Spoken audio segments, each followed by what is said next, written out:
বিক্রি করুন কেমন করে তখন না আর 5 বছর পরে যাবেন। হ্যাঁ 5 বছর পরে যাবেন তখন ধান কাটা লাগবে। এই মুহূর্তে দাঁড়িয়ে আছি একটি বিলের মাঝখানে। এটা তুরাগ নদী না? না না দিয়ালি দিয়াখালী। নদীটার নাম কি? দিয়ালি চক। দিয়াখালী চক। চকটার যদি আশেপাশে আমি তাকাই অন্তত পক্ষে 1.5 কিলো 2 কিলো হবে, এদিকেও 1.5 কিলো 2 কিলো হবে। এখান থেকে যে ধানগুলা কাইটা আপনি বাসায় পর্যন্ত নেওয়া খরচ কত করে পড়ে? খরচ মতন গাড়ি প্রতি আমরা দিই 500 টাকা। গাড়ি প্রতি 500 টাকা দেয়। মানে ধরেন 30 শতাংশ বা 28 শতাংশ, বিঘা কত শতাংশ? 3000 টাকা করে। 3000 টাকা বিঘা। বিঘা না, 3000 টাকা বিঘা ধান কেটে বাসায় নিয়ে যাওয়ার জন্য। ধান কিন্তু বিক্রি হবে মাত্র কত টাকা মন বিক্রি করতে পারেন? 1000 টাকা। 1000 টাকা। এইখানে কত মন ধান হবে? 25 হয় 70 30 হয় 40 হয় 30 মন হয়, 40 মন হয় কি? 35 40 এরকম হয়। 35 40 মন ধান হয়। ধরেন 35 40 মন, 40 মনই ধরেন। 40 মনের ধানের দাম হচ্ছে 40,000 টাকা। 40,000 টাকা।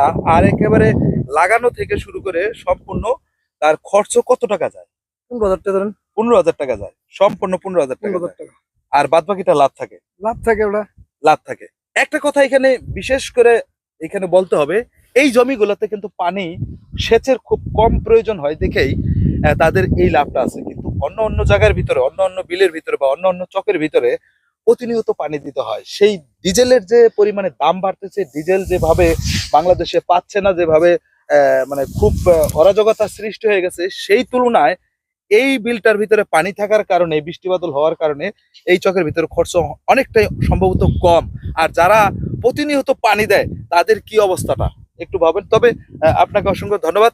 তবে এত দূর পর্যন্ত ধান কাইটা নিয়ে যান, মানে এটা ভাবতেই অবাক লাগে। নিজে পরিশ্রম করে বিদায় খরচটা একটু কম, নাইলে এখন কিন্তু কৃষকরা লাভ করা পারে না। না, লাভ নাই তো। 30,000 টাকা খরচ হয়ে যায় অন্যান্য জায়গায়। এনে তো হয়তো পানি একবার ভরে গেছে গা, ওই পানি ভরণে দেখা গেল কি পানি আছে, মেশিন এই চালায় দেওয়া যায় না। আচ্ছা, এইসবে তো সেচ ধন্যবাদ খুব ভাই। কম।